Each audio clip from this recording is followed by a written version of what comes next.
You are listening to the 5 a.m. podcast, and today is your day.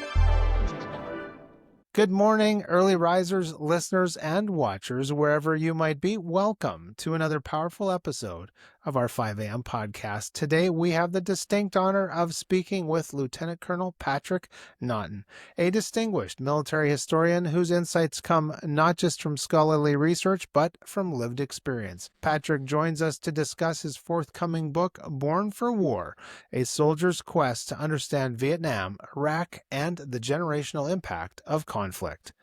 This work uniquely bridges the gap between two American conflicts, Vietnam and the global war on terror, examining how the echoes of battle reverberate through the generations of American families. Patrick brings exceptional credentials to our conversation today. He's served as an instructor at the U.S. Army Command and General Staff College, a legislative liaison to the U.S. Senate, and currently works as a senior fellow with West Point Center for Junior Officers. His perspective is informed by both personal service and academic rigor, offering us a rare glimpse into how war shapes not just nations, but the intimate familial bonds between fathers and sons and mothers and daughters. Now, a warm welcome to you wherever you are listening and watching from. We do appreciate you being here with us today.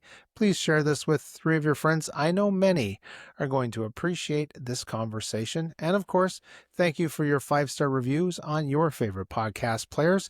And of course, thanks to our friends over at buymeacoffee.com/5am podcast. We certainly do appreciate all levels of support. Now, Lieutenant Colonel Naughton, it is a privilege to welcome you to the 5 a.m. podcast. Thank you so much for being here. Yeah, thank you so much for having me, Michael. Really looking forward to the conversation. Yes, me too. And we're going to start with your book. I know there's a lot of rabbit trails already I was thinking of we could jump off of, but we got to get a little ways down the road before we head on those rabbit trails. But I got to ask you about your book. It really does intertwine your own military service with that of your father. How did discovering the parallels between your father's Vietnam experience and your own deployments first inspire you to write this book? Yeah, I mean, really, it started from when I was a child. You know that his knowing that he had served in Vietnam, that had a huge influence on my life. Even though he rarely talked about his time in Vietnam, but it was always a background that influenced me to then join the Army myself. And then, once I fought in the global wars on terrorism, it really kind of drove me to try to understand both conflicts, especially since in the Vietnam War, for Americans, even though many don't realize it, really was a benchmark in our nation's history that set the foreign policy decisions that we made from Vietnam all the way up into the present day. It's really shaped that. So I really wanted to understand that a little bit better. And then several years ago, we discovered a large batch of letters that he had written home from his time in Vietnam, as well as a diary that he kept for that year there. Wow. And so that was even further. Once I got that information, it was something real, tangible that I held in my hands that I could do something with. And so, with that, I was able to track down a large number of soldiers and officers that he served with in Vietnam, interview them, get their stories. So I really was able to tell like his full year of Vietnam, not only through his letters and diaries and talking to him, but also tracking down a number of people that he served with as well. Wow, that's fascinating. And to be able to get into the letters and get into the diary, I'm sure that was probably cathartic for him to write the letters and keep the diary. As you were looking through it, was there 1 or 2 things that really stood out to you that maybe signified a change in your father, or that you look and say, wow, I can totally relate to that? Yeah, I think the first thing is that, we all think that we know our parents, but all the memories that we have is from us growing up with them. But, once you get something like that, you're able to read all these thoughts that he had, especially in his diary, that were never meant to see the light of day. I mean, you really get to know your parent on a whole different level. And, you really understand that at one time, they were a young man or young woman with their own shape, their own hopes and dreams that had absolutely nothing to do with you. And so that was really enlightening as well, so just being able to learn who he is from that perspective. But as far as a change, I think I really noticed that from the early letters, there was a lot more optimism, I think. And by the end of the letters, there was a little bit more, I guess, bitterness or hardening of his thought process on the war. So I think there was definitely a change that I could pick up, in those letters and that diary. Right. And so then just sticking with your father's experience, was there anything ever said then about what your father's reentry into American society was like after that tour of duty? Yeah, that's so when anybody thinks of Vietnam, one of the first things they always think of is the Mm, counterculture movement, the yeah. anti-war movement, and what happened to the American soldiers when they returned and getting spit on by protesters and things like that. So thankfully, my father, we are from Hawaii, the Okay. 50th state, and so my father, he came back to Hawaii, and Hawaii did not have that big counterculture movement, the anti-war protests. It just didn't Mm, happen there for a number of reasons. It's just culturally it wouldn't have fit in. And then World War II, the memory of World War II, Pearl Harbor, things like that. So it wasn't wow. something that the society would have tolerated. So he didn't really experience that firsthand. Now, some of the people that he served with that I interviewed, they came back through the port of San Francisco and were Mm, literally yelled at as soon as they got off the wow. plane. One of them was actually stationed at the Presidio, which no longer exists. That base no longer exists, but it used to be at the base of the San Francisco Bridge, a small military base there. And so they told me a bunch of stories of them, having to take off their uniforms, never being able to wear it outside the base, Mm, and getting yelled wow. at and spit on and things like that. Um, but yeah, thankfully, my dad was welcome into open arms back in Hawaii, and then he actually moved to Canada. And Wow. because of a number of experiences, but just memories from the war and so on, he moved to Canada, and he went to school there, and he actually ended up joining the Canadian version of the Peace Corps. And so he went to the West Indies and ended up teaching there, and that's actually where he met my mom. My mom is from Jamaica. Wow. So kind of interesting, life story that he had once he returned from Vietnam. Thanks for watching the show. Just a reminder that you can get all of our resources, other episodes, and read our blog posts at 5ampodcast.com. Secure your family's future with your first gold purchase. Your children's financial future is too important to delay. Start their golden future at myinstantgold.com. So then, thinking back then to your father's experience in combat, and how that changed him when you consider your own time in the global wars on terror. Did you see some similarities and think, oh, maybe that's why I did that, or maybe that's why I was acting in this way?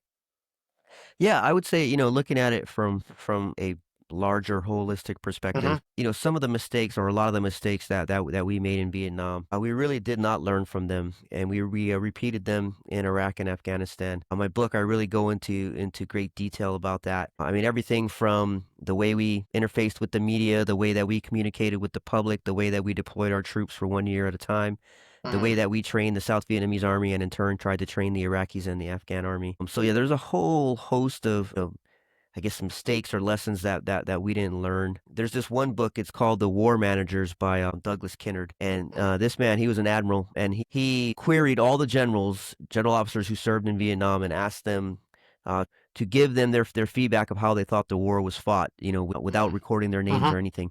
And so he Okay. did this, and he issued this book. And reading that book, I was blown away by it because I was like, man, that book should have been given to every single officer and soldier that went into Iraq and Afghanistan, because there was so many lessons laid out in that we overlooked once we Wow. went into our own wars. So, yeah, lots and lots of similarities that I could go on and on about. But I Yeah. really was shocked when I wrote the book, when I was able to discover all that and just be like, wow, what were we thinking? How come we didn't learn from these lessons?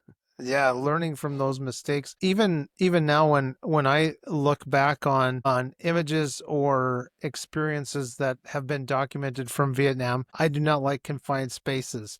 And so the whole issue of tunnels in Vietnam and the booby traps and things that the men there had to face. Boy, and just think about the fear factor of life there. Did your dad talk about things like that at all?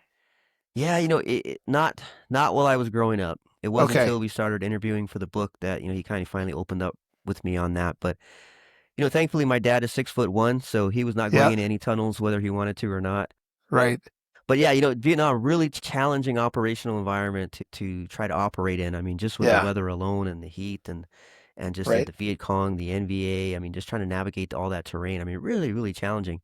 And so yeah, some of the big, buzzwords that we remember from Vietnam are booby Yeah. traps, tunnel rats. Yes. From GWAT, we now have IEDs. That's kind of our big thing. But Yeah. thankfully, the insurgents that we faced, except in Afghanistan, never really learned to dig like the NVA and the Ah, VC did. I mean, those okay. tunnels were incredible. Wow. Yeah, and the whole complexes that they had.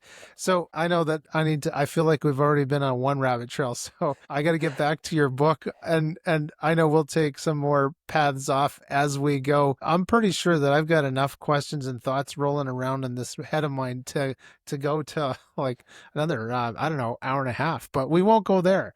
I wanted to ask you, your book examines Army experiences across those two generations. Have you observed maybe branch specific cultural elements that influence how service members from different branches process and pass down their war experiences? Mhm. Yeah, I have. So I've worked a lot in the joint. So not just the Okay. Army, but Marines, Navy, Air Force, Yeah. as well as the interagency. So working with other three-letter agencies and things like that. Yeah. And there are definitely unique cultural traits to each of the services Mm. on how they do war fighting. How they do their lessons learned, how they train their soldiers and their officers from that. So yeah, it's very unique. I mean, the Army, I would say probably the two closest services for the Americans are probably the Army and the Marines. We're Yeah. probably the closest. The Air Force is being the youngest branch, so they have a whole different perspective on air power and what that does. And then the Navy Hmm. is the same thing. That maritime piece, they have a whole different perspective of how to project power and, Right. and bring combat power to bear. So yeah, definitely some really unique inter-service rivalries that I think they're important because that's how you build that esprit de corps within your organization.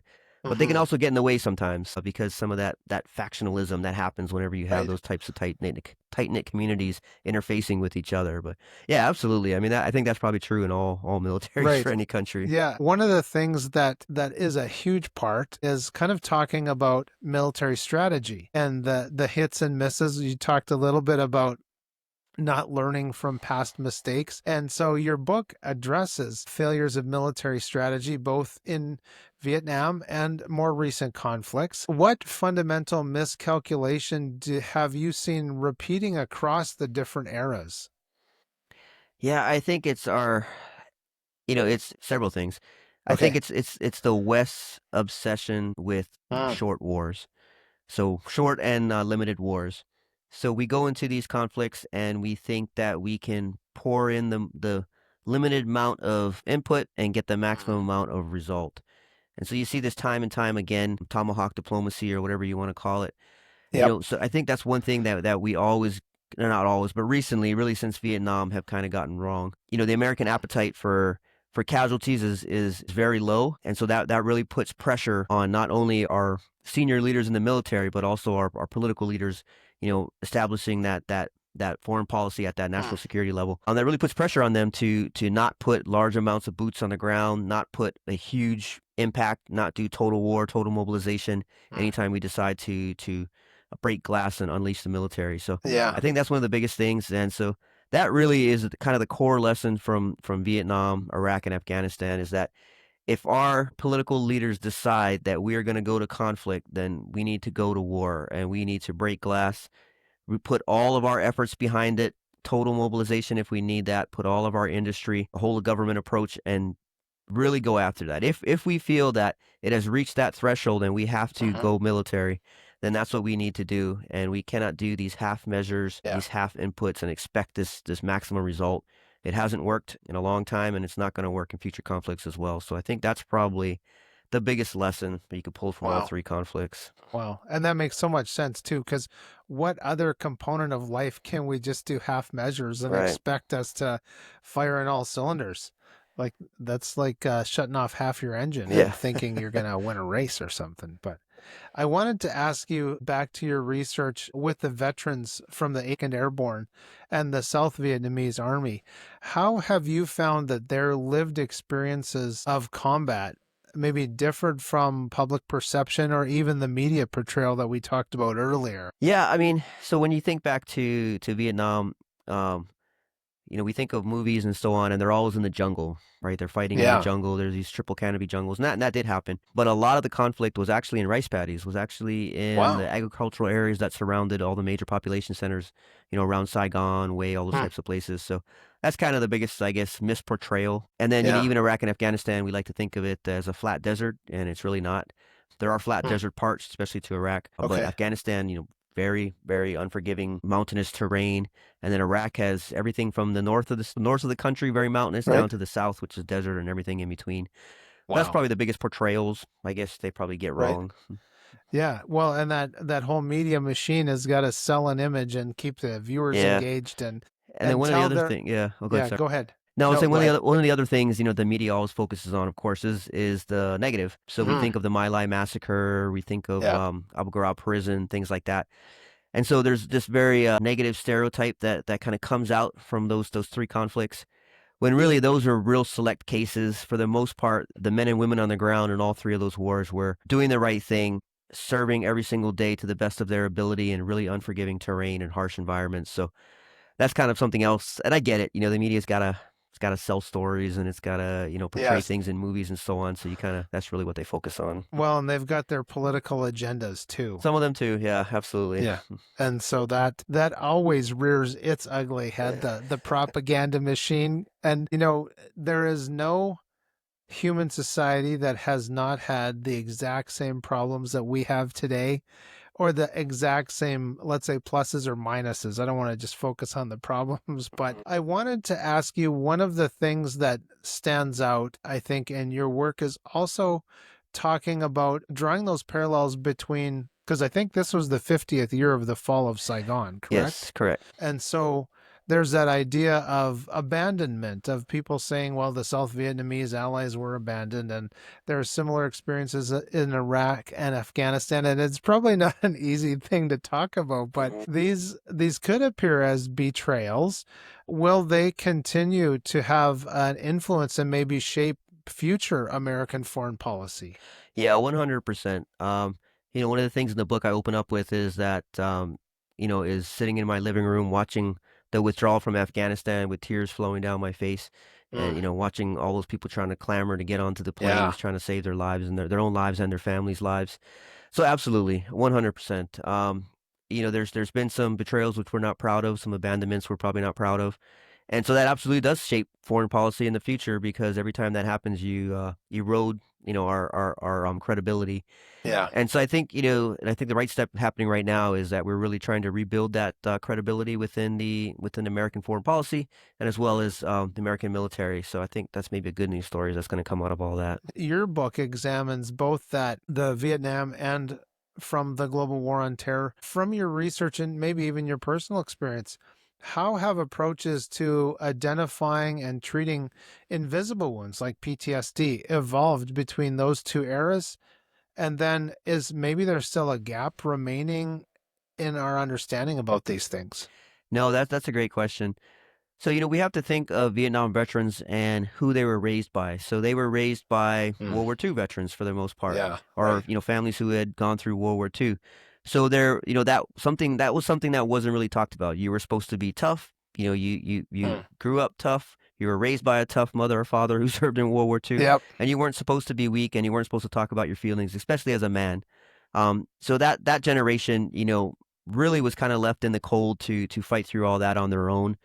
And really, it's my generation who has finally bought that through shine light on that issue. So you really see the openness, the willingness now, the ability to be comfortable, to ask for help, seek help for my generation's conflict. Right. So I think that's a huge thing, a huge important, great thing that has come out of our conflict. Whereas Vietnam veterans, even now, they're only now, I think a lot of them starting to work through that, even though it was 60 plus years ago. So that's huge. And then, suicides. So, when I was interviewing my dad about, suicides, and if he knew anybody that had committed suicide from Vietnam, and, the thing he told me was, no, that's a your generation problem.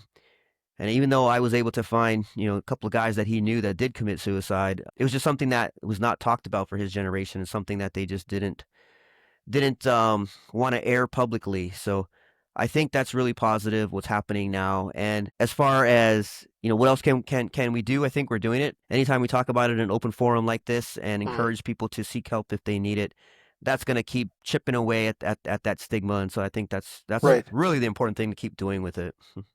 Yeah. And I remember, if I think back to when I was in college, the place that I was working at while I was doing my studies, we would get a lot of US servicemen in from Alaska. And I was kind of debating on if I was going to stay in college, if I was going to join up a particular branch of the military.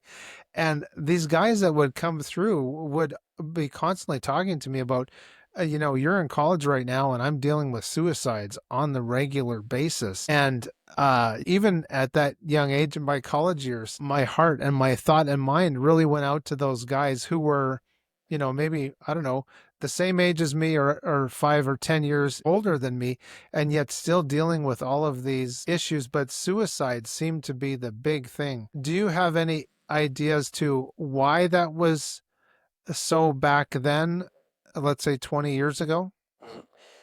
Yeah, especially for Alaska. So Yeah. a lot of military posts really 20, 30 years ago when I first joined, there was no effort being put behind making that a pleasant place to be. So, you were in the military, you're stationed in Alaska, and once you're off duty, it's your problem to figure out. It's your problem to find entertainment, to find something fulfilling to fulfill your free time. It's your problem to figure out.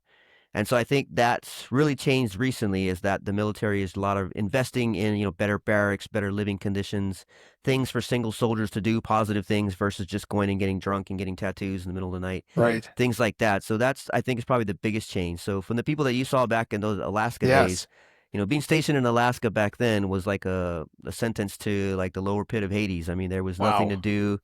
The weather obviously when it's dark all the Yep. time. There was nothing, they didn't even get a lot of free time, and the free time they did, there was It nothing was for them black. positive to focus on. So I think Yeah. that's why you saw a lot of it back then, and that goes for really any military base.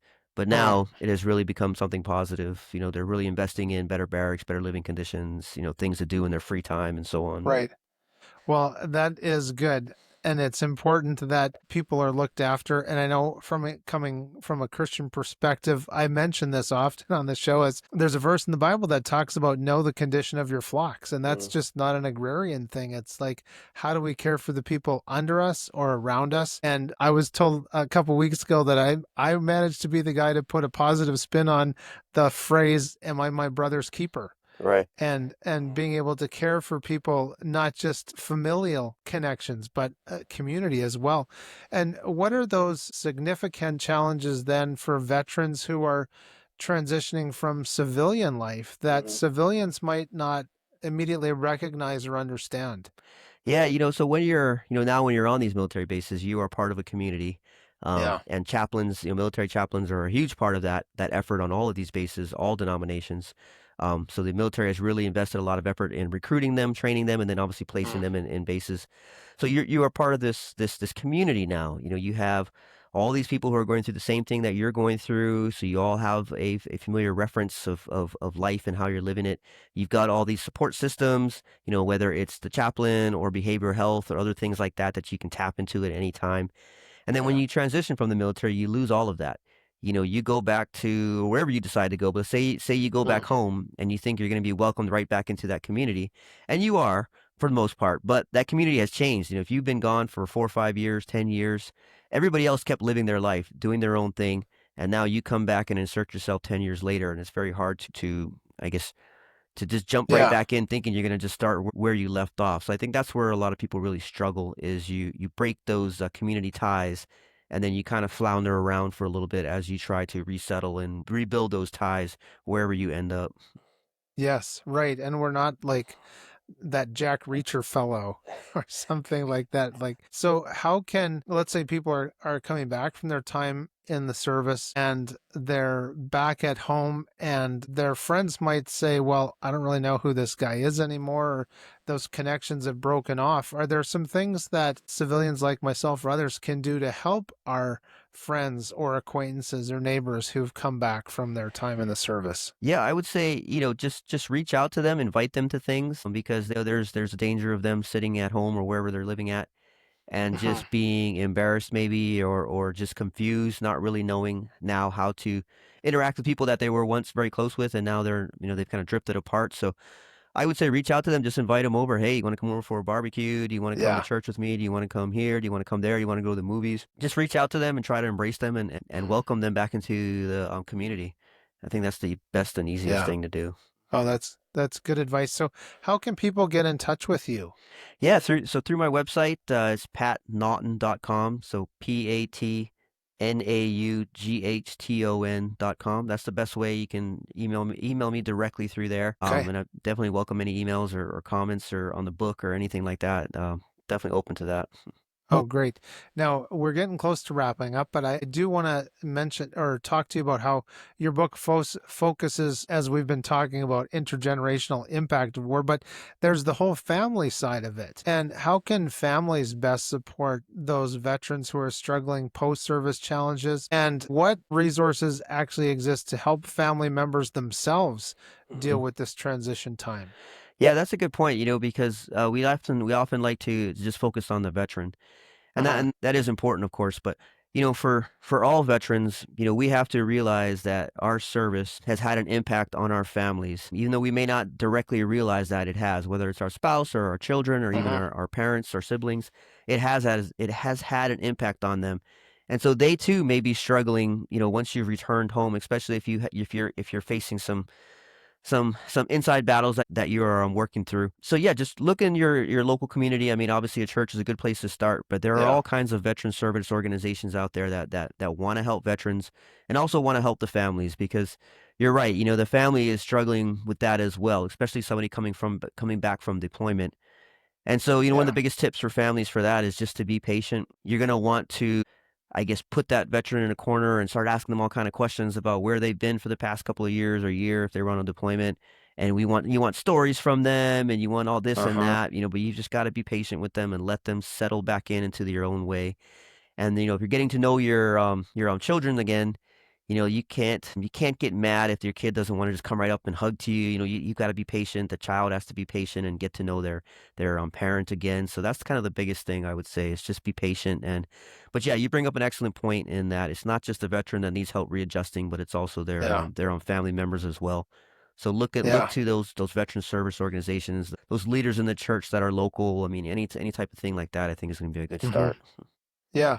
And there's one other thing I want to ask you then about this communication, and you talked about your dad's diary and his letters, and I was chatting with my friend Jim Tracy. We were talking about his son Major, who had been in Afghanistan, and Major actually had a phone that he could call and talk to his dad. Such a different Yeah. level of communication. Do you think that the servicemen and women being deployed but having that lifeline home helps them at their time when they are deployed? Yeah, absolutely. And so one of the things that are different between the two conflicts, really, I mean, really hmm from 30 years ago, is Yeah. today's use of virtual platforms, Zoom, Skype, things like that you're able to connect initially, and then emails as well. But letter writing really is a lost art, and there is something about receiving a letter when you're deployed or when you're in a training environment for a long time and being able to Yeah. hold that in your hand. And if you're dating somebody, they put some perfume in it or something. I mean, it's Yeah, really right. something. So I would say yes, that's changed a lot. It's helpful to talk to somebody through Zoom, through whatever. But also don't forget about letter writing. That's something that's kind of overlooked today that really means a lot when you send somebody a handwritten letter. And one of the things that we are doing right now for my son, he's 3 years old. And so I would suggest this for anybody in the military or who's separated from their family for a while is, so set up an email for whoever that is that you want to communicate with. And then every, couple days, once a week, whatever it is, just send them an email of what you are doing. And if you say Wow. you're gone for a year, you do that for a year. And then when you return home, you can give that person the password to that email now. And so then Mm. they can go in and log in and be able to see all these messages from the past year that you did. So we're doing that with my son. He's 3 right now. So when he's 18, we're going to give him the password to that email, and he'll have this whole 18-year Wow. history of everything that we've Wow. done and the messages that we've had for him at the time. Wow, that's monumental Yeah. for sure. So there's one other thing then about the writing campaign. I remember one of my cousins who was in the Navy, and he was somewhere, and he and I were talking about the value of getting letters. And he talked about how when they would bring the mail in, and the reaction of guys, just, or gals too, waiting to see if their name was going to be called. Did someone send me a letter? Yep. Are there programs like that where people could actually find a service member to send letters to? Yeah, so you want to, I believe it's the USO. Okay. I think you can contact them, because I remember in Iraq getting letters from kindergarten Oh, is that classes right? and things like that I had no connection with, and they didn't write directly to me, but they wrote to our unit and Okay. stuff. So I'm Yeah. pretty sure it's the USO. You have to Google that, but I'm pretty sure it's them Okay. though. Well, that's good, because there might be somebody listening to this episode saying, man, I know that loneliness feeling, not Yeah, from being in the service or the forces or something else, but of saying, man, I'd hate for somebody to be the one guy that doesn't get a doesn't get the letter. letter. Yeah. That And would suck. for Americans listening, we like to think that GWOT is over. It's not. We still have soldiers in the Middle East stationed in a number of bases over there, so there's still lots of opportunities for writing to them and things like that. Yeah. That's such a great thing to remember, that the servicemen and women who are protecting the interests of the nation, they're out there deployed, and they still need that care and attention that we would give them if they're coming back here. Maybe an employer, he gives jobs to veterans or other things like that. And so if you're one of those people that are listening, another option that businesses or individuals can do is connect the USO or connect with them and find service members that need that encouragement and that wind in their sails. Because for those of us that have never been there, we have no idea what that is like, and the loneliness and all of that Yeah. setting in. So Patrick, absolutely a sincere thanks to you for being here today. I really appreciate chatting with you about your book and your experiences. Yeah, no, it's been a great conversation, and thank you so much for your support, and any listeners out there, supporting our great military. Thank you so much as Yes. well, and I had an awesome time, and just really enjoyed it. That's wonderful. And so, ladies and gentlemen, what a conversation. Please be good to those who have served the nation with honor and pride. We certainly do appreciate people's experiences and the wounds that maybe we can or cannot see. And of course, the families of those service members that haven't returned. But listeners, I want to remind you that Lieutenant Colonel Naughton's book, Born from War, will be or is available now, correct, Patrick? Yes, yep. It came out in Yes, April. that's right. And a fun fact that we talked about, it did coincide with the 50th anniversary of the fall of Saigon. So you can certainly order those. We've got Patrick's website available for you. And for veterans listening who need support, be sure to reach out to the crisis line that is available for you. I believe the number is 988. Then press 1 or visit veteranscrisisline.net. We do appreciate the service to the nation, and we do appreciate, of course, people listening in on 5am podcast. Please share this with some friends who need a little bit of pick-me-up or wind in their sails, or maybe they're silently hoping for help and a shoulder and an ear to listen. So thank you, ladies and gentlemen, for being here. Thank you, Patrick, for joining me today. God bless you all. And please seize your day. Enjoy those sunrises and sunsets and all those adventures in between. Thanks for watching the show. Just a reminder that you can get all of our resources, other episodes, and read our blog posts at 5ampodcast.com. Turn everyday teaching moments into a valuable lesson about long-term wealth preservation. Gold prices have historically risen during economic uncertainty. The time is now. Visit myinstantgold.com today and secure your family's future with your first gold purchase. Your children's financial future is too important to delay. Start their golden future at myinstantgold.com.